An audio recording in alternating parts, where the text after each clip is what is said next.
Olá, eu sou a Georgina Angélica.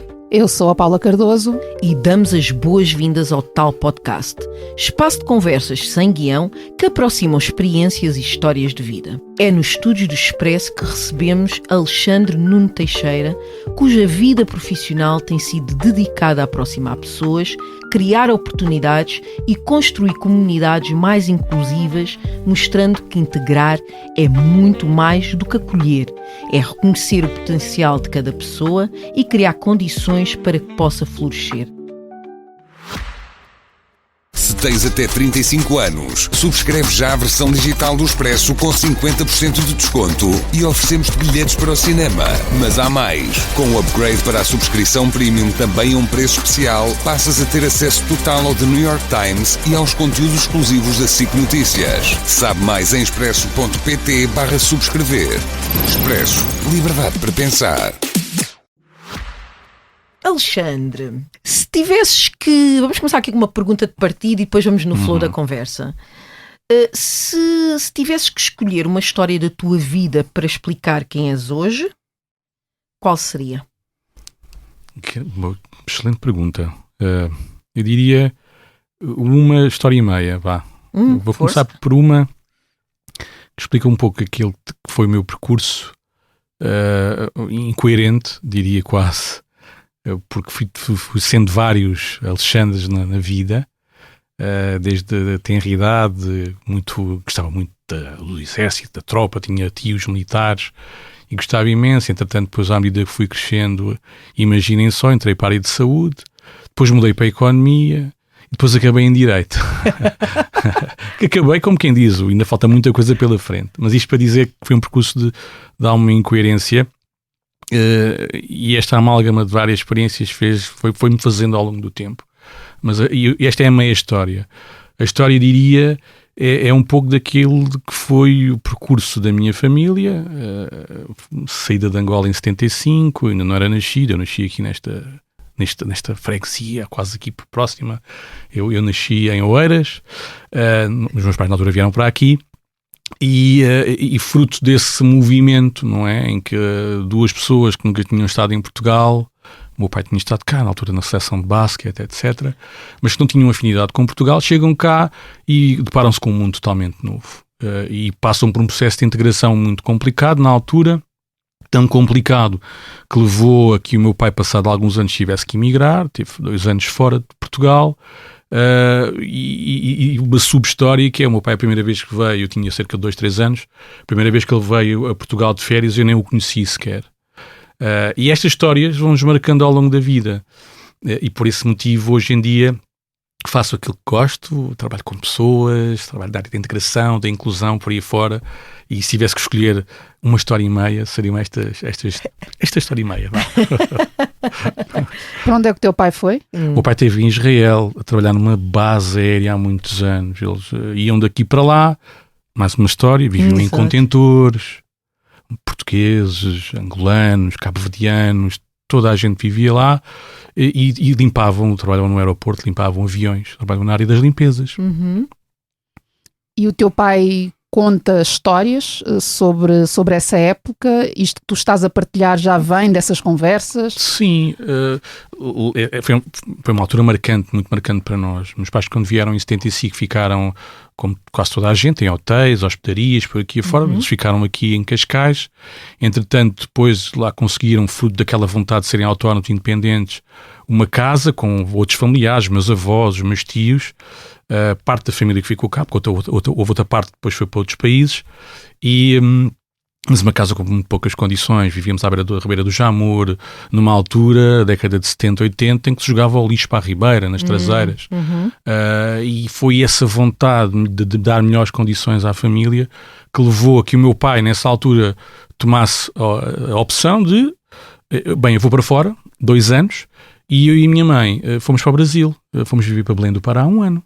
Estiveste a viver no Brasil? Sim, um ano. Que idade é que tinhas nessa altura? Eu tinha 2, 3 anos à volta disso. Então, já regressei, tenho memórias de Belém do Pará, da Amazónia. 2, 3 anos? Mas quantos anos é que ficaste? Fiquei 1 ano lá.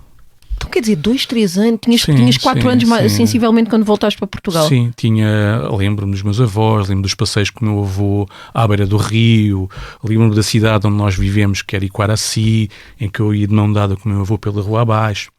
O meu avô era pescador em Angola, tinha uma pescaria em Angola e quando foi para o Brasil também trabalhou nessa área, na área das redes, da pesca, durante muitos anos.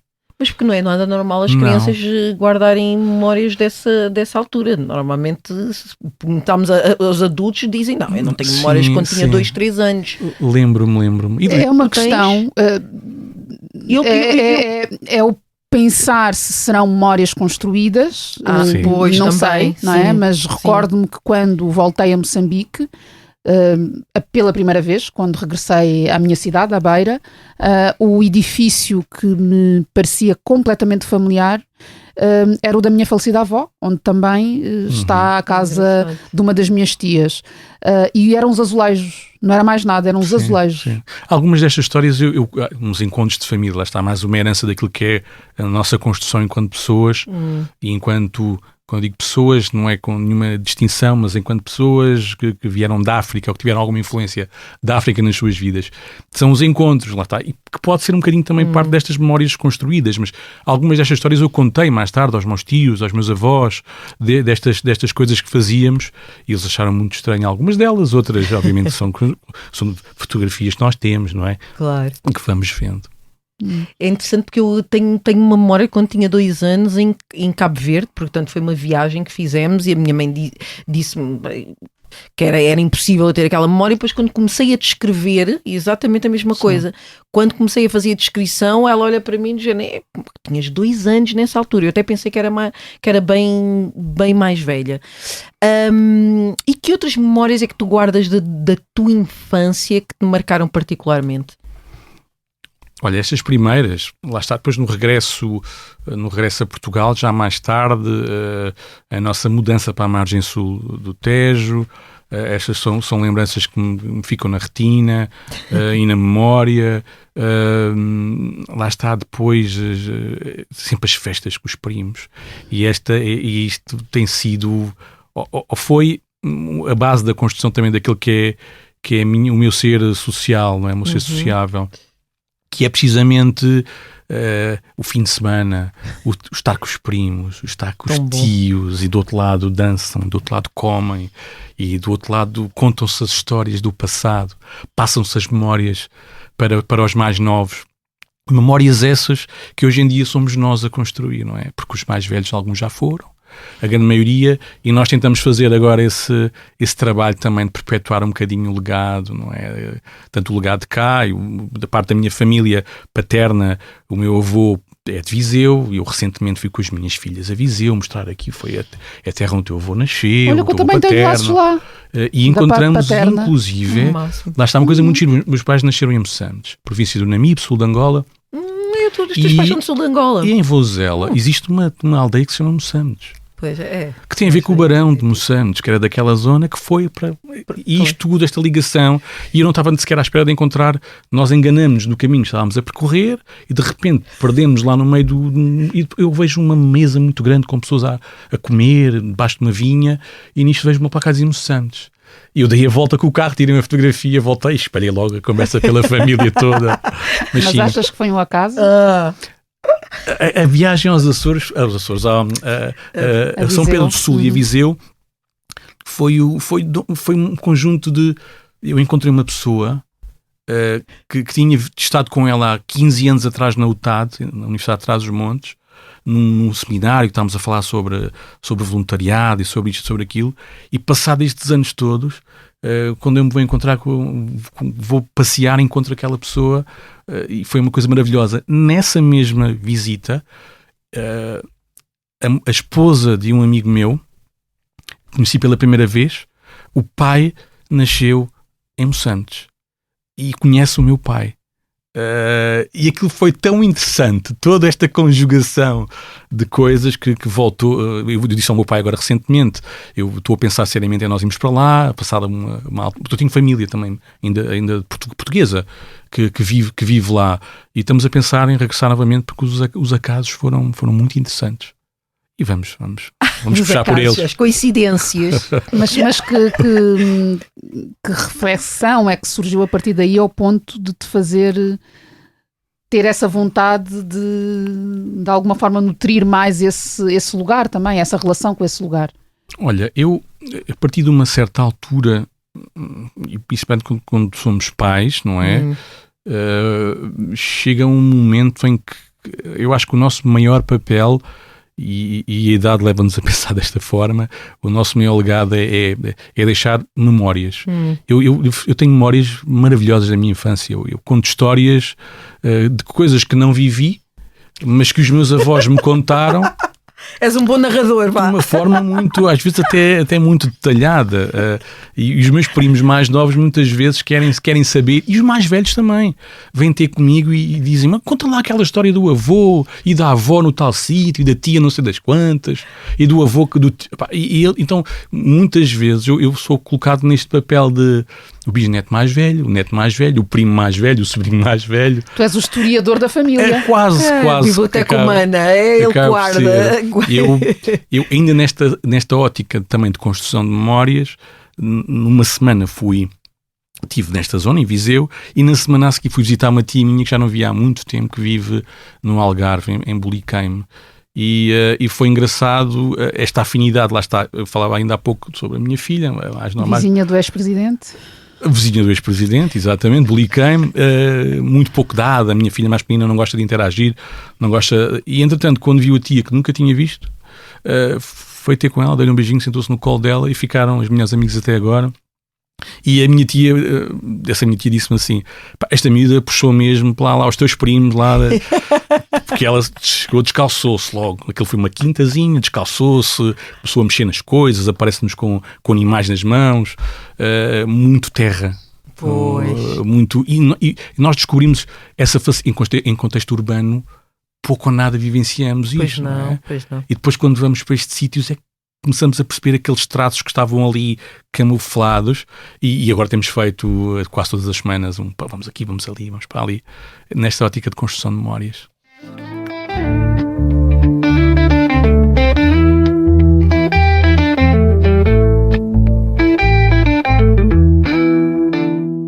Olha, na tua apresentação não falei sobre o que é que tu fazes efetivamente. Tu é que disseste: olha, eu já passei pela área da saúde e agora estou no direito e ainda há muita coisa por terminar. Primeiro, porque o direito e o que é que falta terminar nesse processo, e também o que é que trabalhas com migrações, o que é que a maioria das pessoas não entende sobre migrações?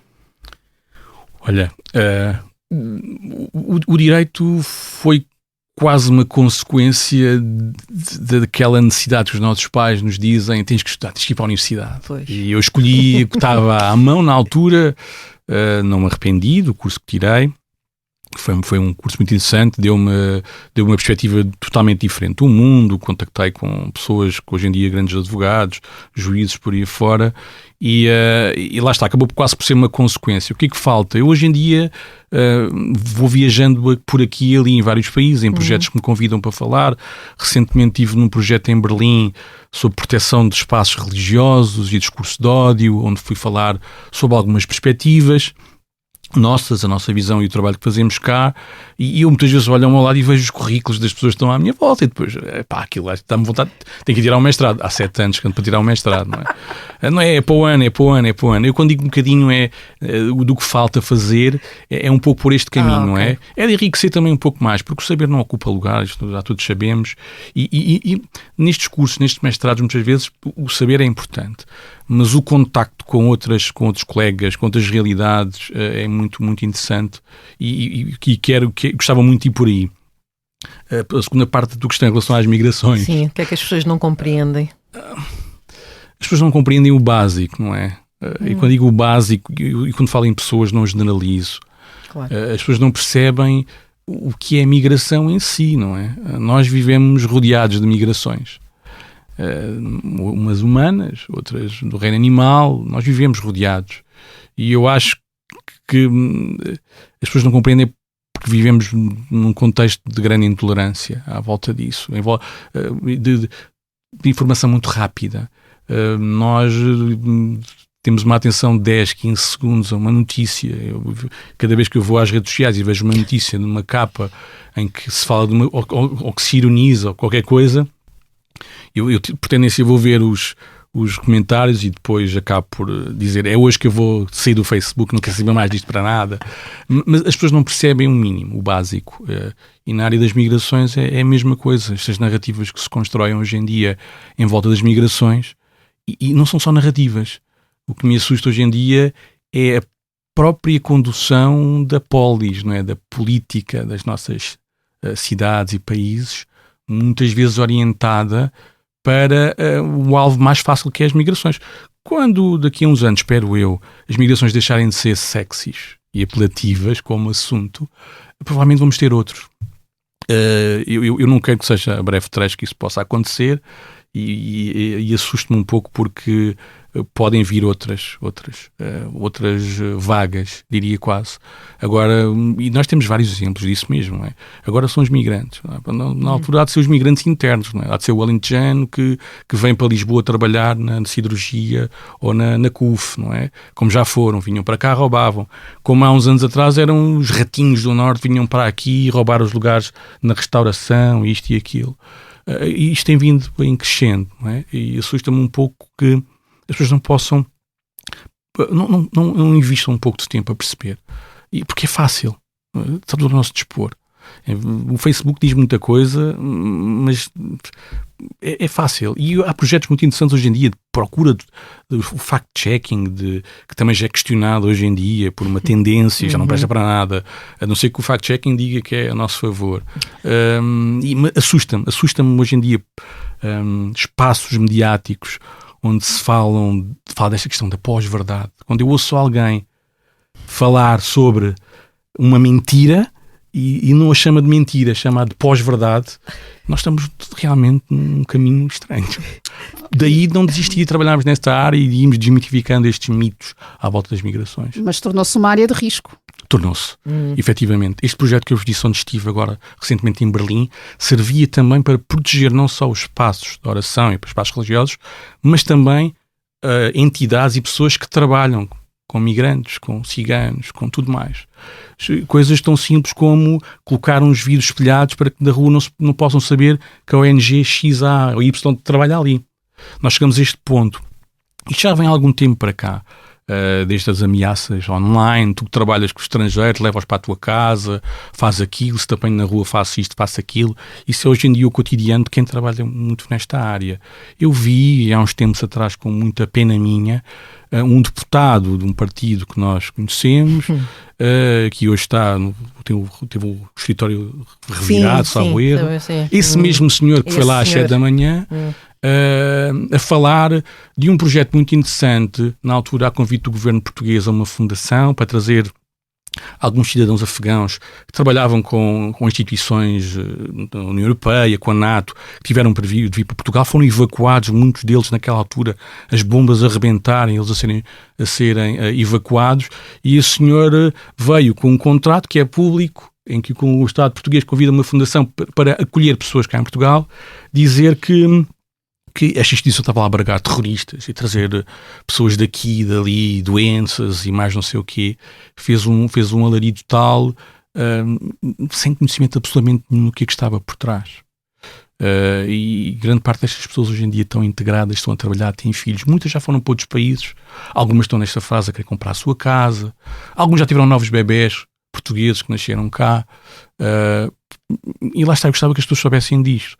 Por isso é que geralmente quando me convidam às vezes para algo, e antigamente convidavam às vezes para ir à televisão, quando havia algum problema, um refugiado foi agredido, não sei, convidem o Alexandre. Chegou uma altura que eu disse que não ia mais. Convidem para falar de coisas boas. E eu vou.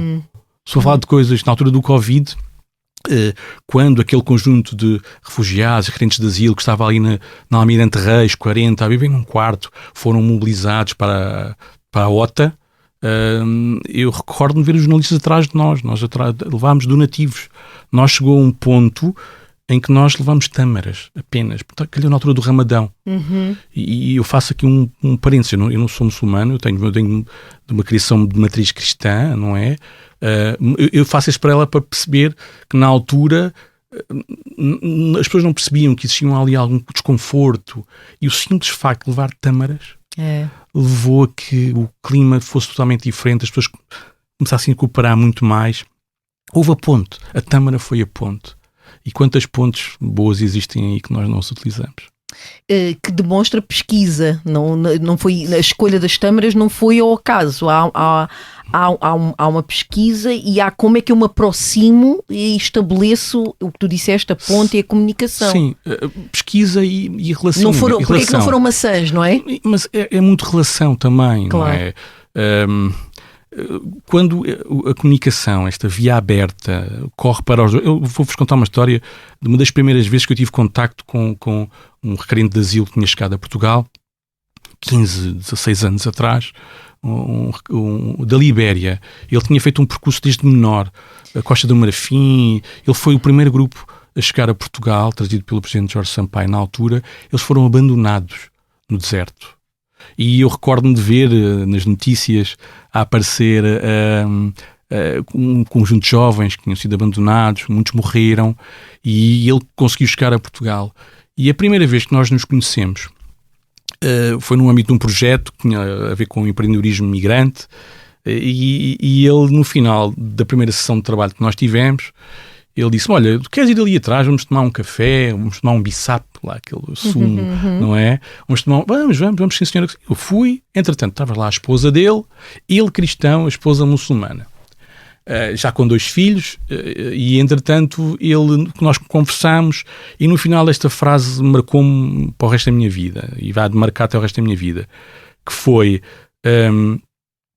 eu estou tão feliz de ter conhecido, e não é por aquilo que tu disseste, foi pela capacidade que tu tiveste de me ouvir. E aquilo, peraí, eu falei muito, mas entretanto também estive ali a ouvir. Somos grandes amigos até hoje, teve um bebê agora recentemente, ele está em Bordeaux, o nome do miúdo é Alexandre. E esse meu amigo, o nome dele é Alexander, e lá está. Foi a ponte, não foi tanto aquela questão de eu fui pesquisar.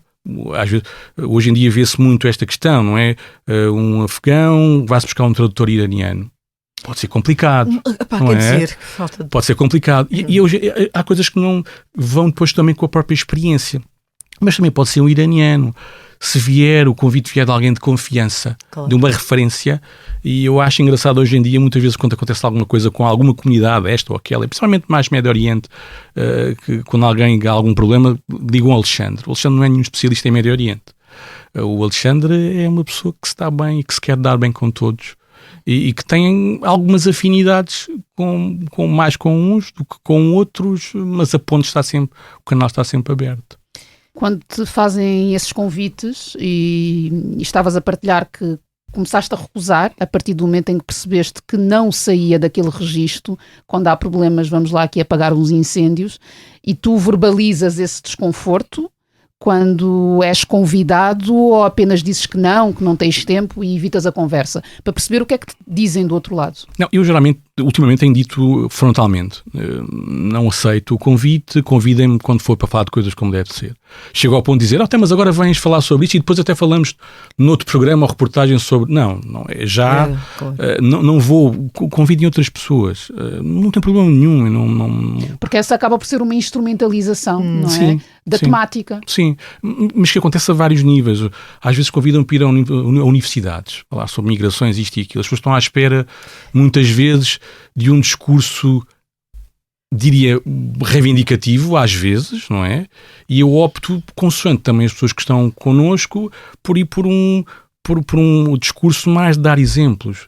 Eu tenho centenas de exemplos de integração maravilhosos, de projetos lindos, de pessoas lindas e maravilhosas, e nós focamos-nos no tipo que agora em Berlim foi contra uma manifestação LGBT, e depois nós vemos pessoas que fazem a vida contra não só os movimentos LGBTQI+, não é? Pessoas que fazem a vida a contrariar esta narrativa, dizem bem feito, já viram? Está aqui. Afinal, é o pacote completo, diria. E nós, estas coisas passam-nos ao lado de tal forma, e principalmente nas redes sociais, que é onde é mais doloroso assistir. Tu falaste, entretanto já é falecido, em Jorge Sampaio, e estava-me a lembrar até, eu não me recordo se era a Aliança de Civilizações, não é? Qualquer coisa que ele criou a determinada altura, e estava-me aqui a tentar lembrar de que fim é que levou esse projeto. Ele criou aquela plataforma, que eu tive mais contacto, aquela plataforma de estudantes sírios. Na altura que vieram muitos para cá. Alguns são engenheiros de EDP, outros estão cá. Esse foi o grande projeto. Eram outros tempos. Eram tempos, também diria que... Eram outros responsáveis políticos, também tem a ver com isso. Também. A própria narrativa, o contexto era diferente, se bem que esta questão muito ligada à área das migrações e deste confronto já vem de há muito tempo, não é? Mas ainda assim eram tempos diferentes. Tempos que depois também se foram deteriorando, porque há um exemplo clássico. Os refugiados da Ucrânia foi um tema muito interessante. Criaram-se regimes de exceção, foi tudo fabuloso, nós abrimos as portas, recebemos, mas nós, enquanto povo, e aqui eu incluo um povo, não é? Nós somos pouco consistentes na solidariedade. Pouquíssimo. O mediatismo é muito interessante. Eu abro a minha porta, eu dou, vem, come. Passado um mês, quando é que tu vais embora? Está na hora de saíres. Mexe-te. É solidariedade ou é trend, não é? É solidariedade seletiva. Pois, é isso. Não, e lá está. É muito pelo navegar mediático.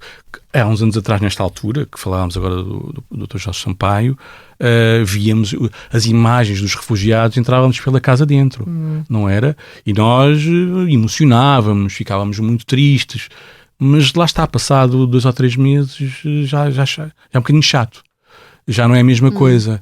E depois, quando começam a vir outros, com outras tonalidades, outros tons de pele, a coisa acaba também por... e entramos nestas tais narrativas das invasões, de que estamos com muita gente, de que isto não vai ter fim...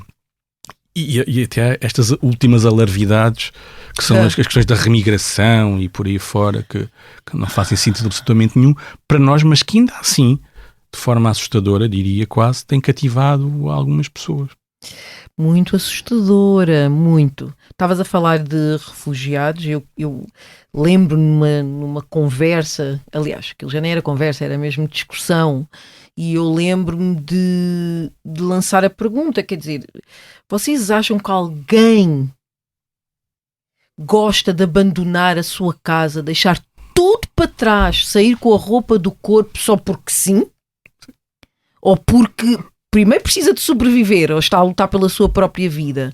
Ou então, principalmente para histórias como já partilhaste, de pessoas que atravessam desertos, quer dizer, tu sabes que vais atrás daquela esperança sim. de teres uma vida mais digna. A minha pergunta é, ou talvez seja, o que é que tens aprendido? Qual foi a maior lição que um refugiado te deu durante estes anos e este trabalho que tens estado a desenvolver? Olha, todos os dias são lições diferentes, não é? E as pessoas também vêm com contextos diferentes, processos migratórios completamente... Eu trabalho com pessoas que saíram a pé, atravessaram montanhas, foram colocadas na Turquia, da Turquia foram para a Grécia, da Grécia foram expulsos, foram para outros países, alguns deles menores, outros maiores, pessoas doentes. A capacidade que estas pessoas tiveram de resistir. Esta é uma das lições que eu todos os dias carrego comigo. E outra questão é também, já não tão relacionado com eles, com os refugiados, ou referentes a eles, seja lá, com pessoas que migram à procura de melhores condições. Exato. Mas muito à volta da incapacidade que nós temos de compreender este percurso, não é? E muitas vezes a tendência de recriminar. Eu dou-vos um exemplo. Um pai de família com a sua esposa e 8 filhos. Desses filhos, 5 são menores, que atravessam uma montanha cheia de neve para vir para um país europeu à procura do seu sua paz. E depois chega aqui e nós a primeira coisa que fazemos com ele é dizer: tens que trabalhar, vai, arranca, bora, faz-te a vida, aprende português, aprende grego, aprende turco. E grande parte destas histórias com as quais eu contactei, o sentimento de alívio quando estas pessoas se sentam e veem os seus filhos fora de perigo é indescritível. Não é possível, nós não conseguimos partilhar isto em palavras. Um pai, uma mãe que chega a um país europeu e que, mesmo estando a viver numa tenda rodeada de lama, mas que diz assim: epá, as bombas já não estão aqui em cima de nós. Eles já não vêm atrás para violar as nossas filhas. Já não vêm fazer isto, também fazer aquilo. Eles estão aqui. O resto vem depois. E é esta capacidade que nós temos que ter de receber. Receber e perceber que se calhar aquele não é um momento que é obrigar aquela pessoa a aprender uma nova língua, não é? É um momento de acolher, de abraçar. E depois, a partir daí, construímos toda uma vida em conjunto. Muitos vêm com o oposto, chegam aqui e vêm com aquele espírito guerreiro. Mas estes casos com famílias com mais gente, são geralmente as mais complexas, as mais duras e com as quais eu aprendo mais no dia-a-dia quando trabalho. Eu tenho várias famílias numerosas com as quais trabalho. Tu tens aprendido, mas eu sinto que coletivamente não estamos a aprender grande coisa ao longo dos últimos anos. Há pouco falei da Aliança das Civilizações e fui googlar, entretanto, e efetivamente Jorge Sampaio foi o primeiro alto representante, que é, enfim, foi criada esta aliança sob a égide das Nações Unidas e estava aqui a ver que já fez 20 anos, né, pelo menos. E eu questiono porque é que nunca mais ouvi falar sobre isto, inclusivamente em Portugal, nestes tempos de tantas hostilidades, não é? E parece-me efetivamente que há aqui não só uma falta de memória, não é? Para perceber quantas travessias já fizemos, quantas crises já tivemos e como não conseguimos aprender a partir desses processos e como parece que criamos uma série de estruturas que não servem para nada. Tens razão. tens razão. E é verdade. Nós e vivemos muito nesta era há um problema, cria-se um grupo de trabalho, uma comissão disto e daquilo, um novo instituto, mas apaga-se o outro. Nós vivemos muito de um constante, parece que vivemos num deserto, em que de noite vem a temperatura fria, em alguns lados no deserto até que se criam camadas finas de neve e de orvalho, e no dia a seguir o sol vem e derrete tudo novamente e as areias mudam de sítio, como se nada fosse. Mas o deserto cumpre o seu fim, não é? Nós, enquanto sociedade, o que temos observado cada vez mais eu recordo, o melhor exemplo que eu consigo dar aqui são as várias civilizações que foram ocorrendo. É construção de civilização em cima de civilização. Sendo que nós já não estamos numa era de civilizações, nós estamos numa era de políticas, de tendências. E agora cria-se um novo instituto, criam-se estes observatórios e esta coisa toda. E no final, quando nós pedimos contas, chamam-nos de, não digo reacionários, mas quase que de para que é que vocês querem saber? Sois contestatários e estás armado em isto e aquilo. Exatamente, essa palavra toda a gente gosta de usar. Agora tudo é woke, tudo é à volta disso. E o que nós queremos é contas simples. E sobretudo esta questão as políticas de imigração, não é? São para quê? Não é? Eu quando penso, não é, nestes tais instrumentos que vão surgindo ao longo dos anos, eles têm uma função e supostamente não é para escolher pessoas. Supostamente não é. Supostamente não é. A função... Não, mas na realidade é isso que estás a dizer, Paulo. A tendência das políticas é fechar, é dificultar ou criar maior facilidade, ou mecanismos que permitam às pessoas... Eu tenho uma frase muito simples hoje em dia. Deem papéis e documentos às pessoas que eles começam a trabalhar e tornam-se autónomos. Eu conheço imigrantes do Nepal que vieram, trabalharam, fizeram os seus pequenos investimentos e neste momento regressaram, compraram a sua casa, construíram a sua aldeia. Conheço pessoas que construíram aldeias no Nepal. Pequenas vilas, 3, 4, 5 casas, juntaram o dinheiro e foram-se embora. Tem outras que têm muito mais dificuldade em regressar. Ninguém vai pedir um afegão para regressar para o Afeganistão, não é? E depois quando se pergunta também hoje em dia, que é aquela outra questão, um refugiado congolês, ou um refugiado angolano, um refugiado de um país em África que diz, mas há guerra nesse país em África. Ai, que ignorância. É preciso haver guerra para sermos refugiados, seja do que for. E depois temos que perceber o que é ser refugiado. As pessoas fogem do quê? Discriminação religiosa, orientação sexual, etnia.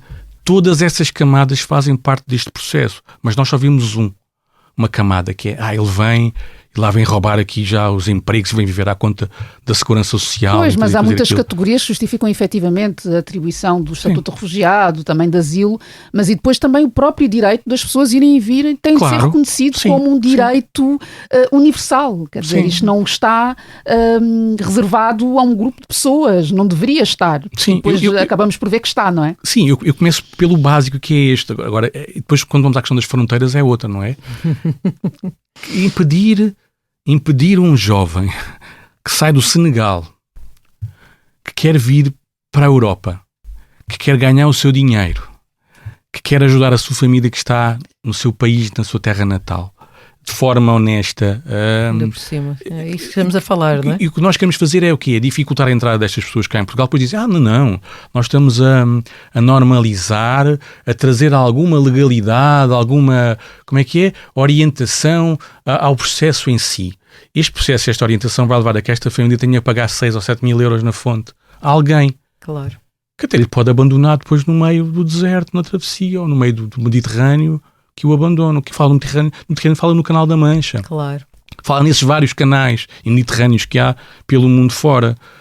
Até que ponto é que nós, enquanto sociedade, vamos continuar a erguer estes muros, não é? Estes frontexes que são meros observadores, muitas vezes, de afundamentos no Mediterrâneo, não é? Não podemos interagir, não podemos fazer nada. O nosso papel aqui é registar. Alguns salvamentos existem, obviamente, não é? Mas o nosso papel hoje em dia é muito observador. Eu já não vou mais falando em história, não é? Que foi, enquanto um continente esteve de mãos abertas, recebendo, agora vê-se na posição do mesmo continente que fecha e cerra fileiras para que os outros não possam vir. Não entro por este caminho, mas podíamos muitas vezes pensar nisto também. Uhum.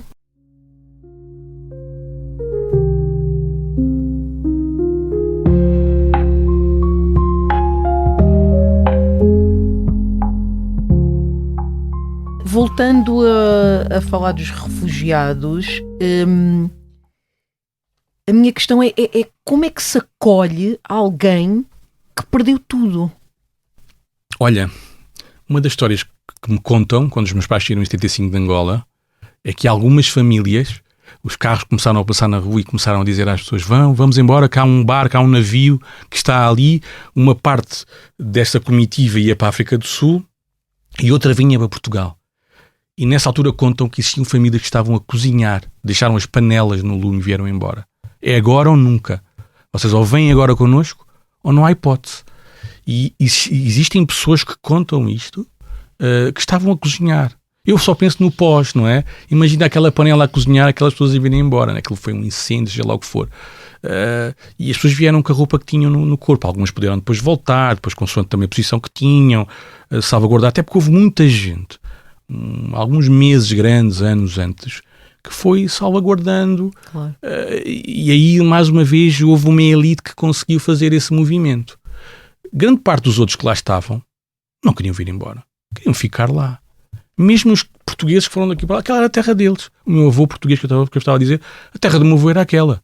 Ele falava a língua, ele interagia ele era casado com uma mulher negra. Era aquilo, a terra dele era aquela, ele não queria vir. Ele tinha uma frase para o meu pai que dizia, o meu avô chamava-se Custódio e o meu avô chama-se José Custódio. E ele dizia para o meu pai, José Custódio, vocês nunca pensem em regressar para aquilo. Aquilo é uma selva. Eles comem-se uns aos outros. O meu avô dizia em Angola isto aos filhos. Sobre Portugal. Sobre Portugal, sim. Estamos a falar de um senhor beirão, pequenino, com uma destreza para trabalhar o gado extrema, que dizia isto aos filhos. Aquilo é uma selva. Eles comem-se uns aos outros. Lutam por uma oliveira. Matam-se. O meu avô podia estar naquela altura a exagerar, a meter medo aos filhos, não é? Porque ele não queria regressar. Mas estas eram histórias Só para termos a noção que existiam muitas pessoas que não quiseram vir para Portugal, não quiseram. Na altura não quiseram vir, mas por este motivo ou por aquele. Lá está, motivos políticos, tiveram que abandonar e regressar. Mas a minha pergunta também é neste sentido, portanto, trabalhas com voluntariado e no teu trabalho, quando recebes as pessoas que perderam tudo, pronto. Sim. E como é que tu salvaguardas também a tua sanidade mental? Como é que tu te proteges são histórias muito fortes e também com muito peso e que estratégia, o que é que a tua cabeça pensa, que estratégias é que tu defines para acolher estas pessoas que estão literalmente... Fazem muitas vezes essa questão.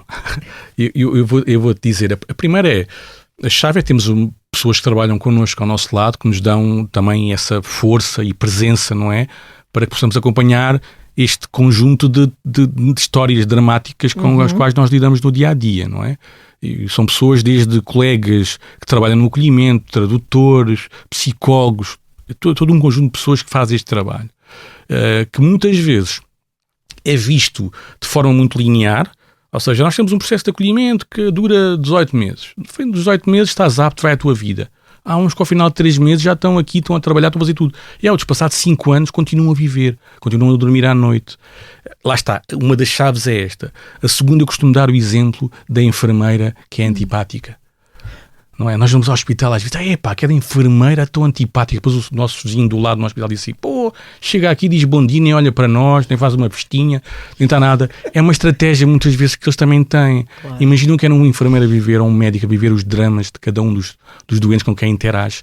Passado um mês não aguentava. Não. Nós também temos essa dificuldade. E há muitos casos de burnout na nossa área. Muitos. E eu neste momento acumulo não só a função do acolhimento, mas a função de combate à pobreza também. Sim. Não é? E os casos também são dramáticos. São pessoas que no momento estão bem, depois estão em situação de pobreza ou vulnerabilidade, mas o sucesso é equipas, pessoas boas, alinhadas com o nosso diapasão e também temos esta capacidade de percebermos e trazermos conforto àquele momento. Quando eu quero dizer o quê? Esta equipa vai abraçar aquela pessoa, aquela família e vamos caminhar juntos. Não vai ser um processo em que eu vou ensinar alguém, seja lá o que for. Não, Portugal agora é assim, isto é aqui, o nosso costume é este, não é? É caminharmos junto, passo a passo, mostrar a cultura, mostrar como é que as coisas funcionam e perguntar como era quando estavas lá. Como é que vocês fazem neste dia? O que é que vocês comem? Às vezes nós sabemos a resposta, mas queremos desbloquear a conversa, não é? E a conversa depois a seguir vem o convite para comer lá em casa. E quando damos conta já estamos na amena cavaqueira uns com os outros e a coisa está a correr bem. Há respostas para as diferentes problemáticas que temos a esse nível, não só para fazer o combate à pobreza, mas e depois aqui ao nível dos múltiplos acolhimentos e do que é que isso significa. Existem respostas e muitas das vezes o desconhecimento sobre a sua existência acaba por agravar uma série de situações ou efetivamente aquilo que está disponível não está adequado à realidade que se encontra no terreno. Mais uma vez aquela distância entre quem legisla, quem disponibiliza e depois quem vive as situações. Olha, existem respostas. Existem. Elas estão disponíveis, mas estar disponível responde à segunda parte da tua questão, que é está disponível, mas não está acessível grande parte das vezes, não é? E lá está, estas organizações e as pessoas que funcionam, muito do trabalho às vezes que eu vou fazendo é trabalho voluntário, é a pessoa que liga, olha, a senhora cabo-verdiana que está cá, chegou há 3 meses, que está a trabalhar num hotel, que tem isto, tem aquilo, a filha veio, quer meter a menina na escola não deixam entrar, não deixam fazer não sei o quê, meter a menina numa escola, consegues ajudar? E nós com uma conversa, uma mensagem, isto e aquilo, o processo é este, faz por ali, envia uma mensagem para a Digeste, manda uma mensagem não sei para onde, e o problema acaba por se ir resolvendo. Mas esta pessoa não vai conseguir nunca navegar neste labirinto, não é? De informação. Nós temos, e aqui agora a terceira parte da questão que me colocavas, que é preciso ir melhorando. O contexto migratório é dinâmico, como Exato. Tudo na vida, não é? As políticas têm que se ir adequando. Nós estamos a adequar as políticas no sentido inverso, por tendência mundial, europeia, seja lá o que for, que é restrição, que é dificultar, que é por aí fora. Em vez de resolver, estamos a criar outros problemas? Sim, sim. E é difícil explicar muitas vezes isto. Eu volto àquela história que eu estava a dizer ainda há pouco. Alguém que paga 6.000 euros a um traficante de pessoas para vir para a Europa, se tivesse um processo migratório regulado, correto, em que a pessoa pudesse vir, mas depois não existem embaixadas agora tem que ser tudo pela embaixada, tem que ter contrato. Vou dar o exemplo do Bangladesh. No Bangladesh, mas no Nepal não tem embaixada, tem que ir à Índia. Na Índia tem que pagar alguém para levar os documentos, tem que pagar alguém para entregar, tem que pagar alguém para reconhecer a assinatura. Às tantas, aquela pessoa vem trabalhar 5 ou 6 anos aqui, ou 7 ou 10 anos, para pagar uma dívida. Exatamente. Vai ficar numa situação de vulnerabilidade. Eu recordo-me, volto atrás novamente, quando o meu pai foi para fora, era um conjunto de portugueses, angolanos, moçambicanos, eram todos a viver em contentores que decidiram 2, 3 anos, vou-me embora, vou dar melhores condições à minha vida, às minhas famílias que estão em Portugal, que não conseguem. O meu pai estava cansado de limpar vidros de bancos e disto e daquilo. E depois, quando regressou a Portugal, com algum conforto financeiro, apostou nele, um técnico de frio, um mecânico de frio, uma mecânica empresa, começou a trabalhar com outros amigos. Tinham vindo também de Angola, abriram a sua pequena empresa, começaram a trabalhar, às tantas foram sendo adquiridos por uma empresa maior, a empresa maior veio e adquiriu, e agora está reformado, a gozar os louros, descansado. Mas sim, foi este percurso que nós temos tantas histórias das nossas famílias como esta, de superação, muitas até de pessoas que viajam e não aguentam o sacrifício da viagem, pessoas que viajam e que depois definham com saudades da sua terra. Há muitas histórias que morrem, assim. Que ficam. E esta indiferença que nós temos vindo a assistir é atroz e acaba por nos deixar às vezes um bocadinho desconfortáveis, mas não sem esperança. Mas estamos a precisar, diria eu também, de criar essas plataformas onde essas histórias têm essa visibilidade que é necessária até para criar, diria eu, um movimento que é contrário a estes, não é? De desesperança que temos tantas vezes e que isto é tudo uma tragédia. E não é. Sim, porque sim. Há, efetivamente, mudanças a acontecer na vida das pessoas quando existe esse tal cuidado, não é? E essa responsabilização até de quem recebe. Sim, olha, aí há uns tempos, num canal de televisão público, existe uma série que falava sobre estes percursos, não é? E existem também outros canais privados com reportagens premiadas nesta área, mas é muito importante contarmos estas histórias. Sem dúvida. Darmos palco a estas histórias. Não passarmos um dia inteiro a falar sobre um gabinete vasculhado. Temos que falar sobre estas histórias de sucesso, de pessoas que conseguem. Eu, se conseguir agora, quando terminarmos, eu vou almoçar ali ou jantar a um restaurante sírio que existe ali na margem sul, de uma família maravilhosa, que veio da Síria com muitas dificuldades, dentistas, não sabiam o que haviam de fazer, abriram um restaurante, convido-vos um dia deste e lá, depois eu digo onde é que é. Sim, não faço publicidade, mas é um restaurante maravilhoso. Sabes o nome do restaurante? Depois envio-os. Eu envio-os. Okay. Fica na Amora, só é o que vos posso dizer. Então fica muito perto da minha casa, de certeza. Fazem uns pratos sírios maravilhosos. Eu a sério. Vão. E como este há outros. Eu acompanhei durante muito tempo um casal que hoje em dia até aparece muitas vezes nas notícias, um casal de refugiados sírios, dos engenheiros informáticos, tem agora um restaurante ali na zona de Moscavide, que é o Taiba. Eles começaram em processo de integração no eixo da Almirante Reis, que é o sítio que eu mais gosto de estar na vida. Eu moro no Almirante Reis e trabalhei durante muitos anos no Almirante Reis. Aquele eixo, o subir e descer é um bálsamo para a alma. Hoje em dia as pessoas têm outra visão sobre aquilo que era. Eu vi aquilo que era o intendente do que era antes do que é, do intendente do que é atualmente, mas aquele eixo é um eu cada vez que deixo e subo aquela avenida até a Alameda, para já é as texturas, os sons, os sabores, os cheiros, as línguas, as pessoas que se cruzam connosco no dia-a-dia. E isso, eu não consigo perceber como é que as pessoas não conseguem tirar sabor disto tudo. É uma renovação da nossa humanidade, fazer... está aqui, obrigado. O Gustavo foi recuperar essa informação. O Gustavo é sempre aqui a preciosa ajuda do público. O restaurante chama-se Shmemis. Shmemi. Ok? E está no Instagram. Shmemis. Ok? Como é que chegaste assim tão rápido? Foste, esta é o máximo. Foste que é Mora, restaurante Sírio, espetáculo. Sírio, pois. Nós tivemos, é assim, se nunca foram à Síria, como eu, Não.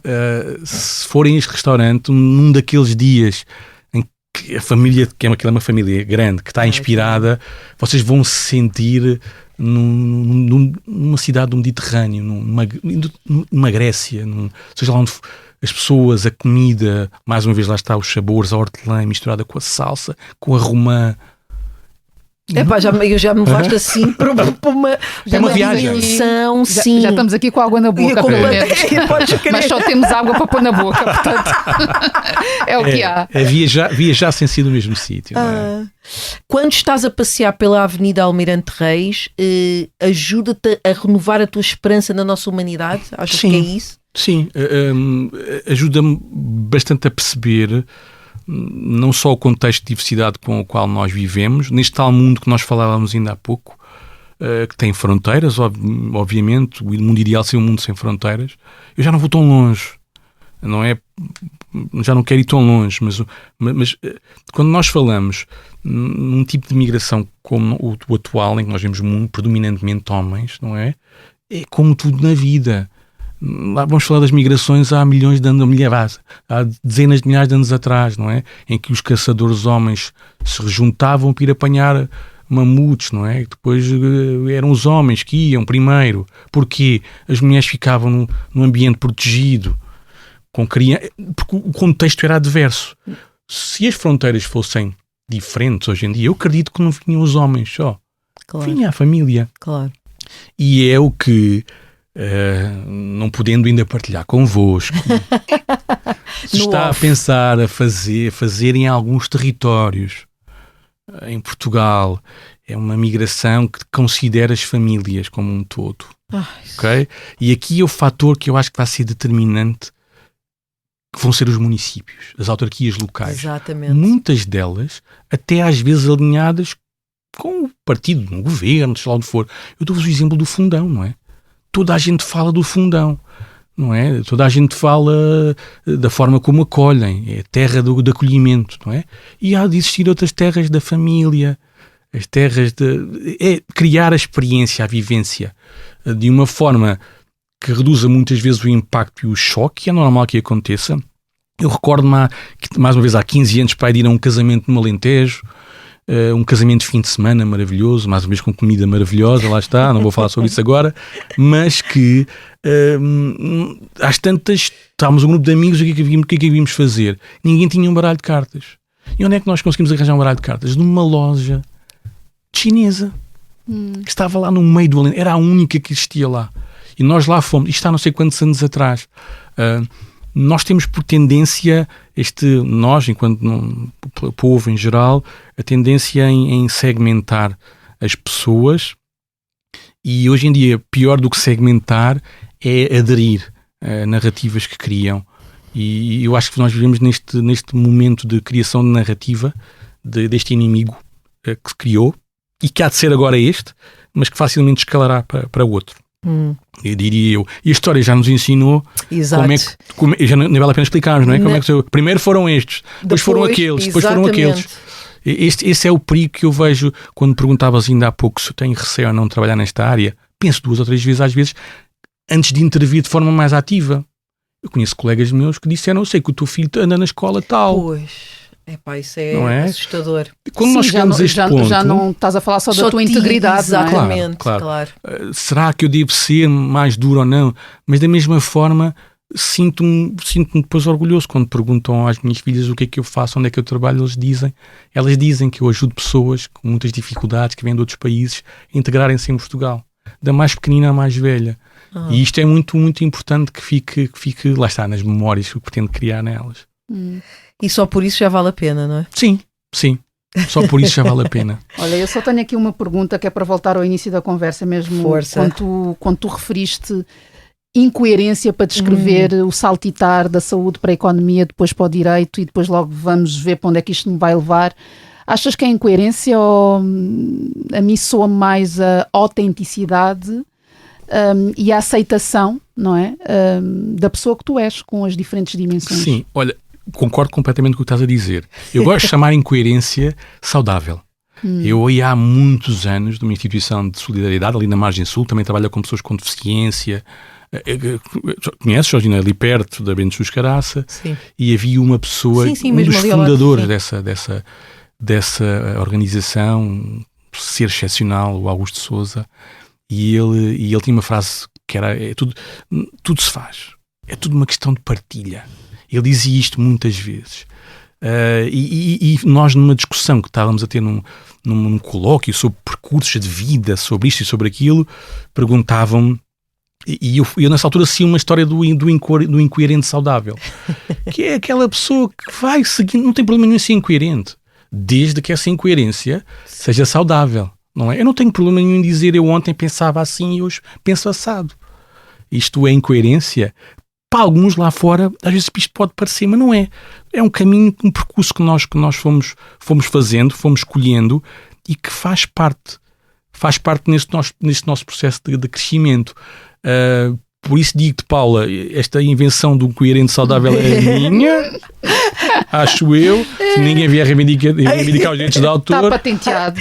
Mas eu concordo com tudo o que tu disseste. É muito esta camada, civilização sobre civilização, pessoa sobre pessoa, cheiro, sabor, tato, na subida de Almirante Reis, que nos vai construindo. Para mim é a vivência. Também. Olha, muito obrigada, Alexandre, por este bocadinho. Foi muito bom conhecer-te um pouco melhor através desta conversa, e principalmente da forma como terminaste, não é? Da forma como as tuas filhas te descrevem, que eu acho que é delicioso. Obrigado pelo convite. Grata. Foi muito bom estar aqui convosco. Continuo a fazer este trabalho de partilhar o que é bom. Sim. E o positivo e as boas histórias, que é o que nos faz falta hoje em dia, muitas boas histórias. E grata também pelo trabalho que estás a fazer para que mais histórias se possam cumprir. Este episódio tem gravação de Gustavo Carvalho e sonoplastia de Tomás Delfim, fotografia de Nuno Botelho, capa de Tiago Pereira Santos e música original de Pedro Bernardino e Wilson Twice. A coordenação é de Joana Beleza e Yuri Lopes Pereira e direção de João Vieira Pereira. Eu sou a Paula Cardoso. Eu sou a Georgina Angélica. E voltamos na próxima semana. Até lá, sigam-nos nas redes sociais e subscrevam a nossa newsletter em www.otalpodcast.com.